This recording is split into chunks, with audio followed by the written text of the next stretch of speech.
Ramai beredar rekaman di media sosial memperlihatkan detik-detik rudal anti pesawat Ukraina dihantam amunisi Lancet Rusia.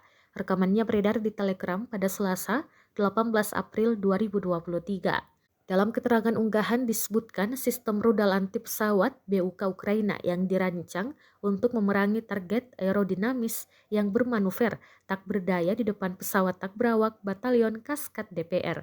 Amunisi Lancet meluncur dalam hitungan menit dan tepat mengenai sasaran.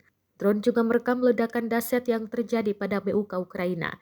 Pertempuran diakhiri dengan kembang api yang terang benderang, klaim militer Rusia. Rekamannya pun kini menuai berbagai komentar dari warganet.